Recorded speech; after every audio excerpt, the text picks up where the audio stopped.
called You Are, and it came about when a niece came into our world, and you know, as kids do, they turn everything upside down in the most wonderful way. Roxy was the first one. We have two more since, and I was kind of blown over by her ability to just be unwavering in her own faith, and she'd come up and she'd say, "I love you," and every inch of my being, I would melt. It would feel like every Christmas had come together. And then she'd actually throw you under a bus for a piece of chocolate 2 seconds later. She would steady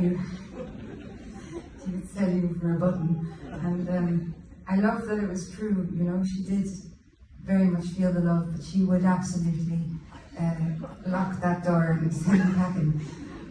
And they're both real, the kids they just do what suits them. So I wanted to write something that I would say to her if I wasn't around, to say to her, it's to celebrate being a chancer and being cheeky and being vibrant and all of those beautiful things, because society doesn't always encourage them all. And I always take this moment to talk about a speech that's on YouTube, a brilliant talk by Ken Robinson. He does a talk called Do Schools Kill Creativity? And the thing is, teachers are unbelievable. I love teachers and I have many friends and I do a bit of teaching myself. Sometimes the syllabus doesn't always fit all of the minds that are in there.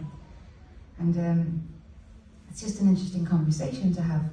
And he tells a story about children in school and their ability to be so sure in themselves. So there's two quick stories. The first one is that the child's in school and these are true, and the child is drawing a picture and the teacher comes up and says, "What are you drawing?"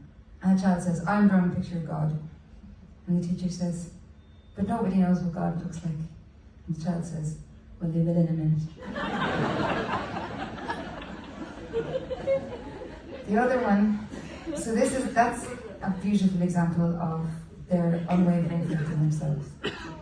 The other brilliant one is about children's ability to not be afraid to make mistakes, which is another thing that becomes a little bit more frightening as we grow up.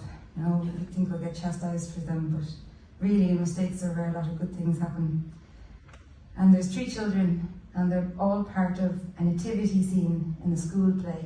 And there's 3 young kids, and they're given the parts of the wise men, and they're ready with their ceremonial headdresses, and they come out onto the center stage, and there's, you know, baby Jesus. He's just come out, and there's hay and there's cows and donkeys and everything, Joseph and the whole shebang. The whole clan are there.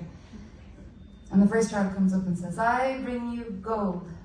And the second child comes out and says, "And I bring you myrrh." And the third kid forgets his lines and pauses for a second and then says, "Frank sends this." It's a real legend.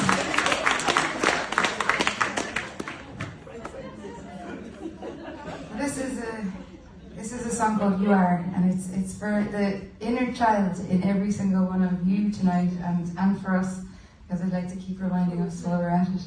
And that's it really. That's the whole spiel.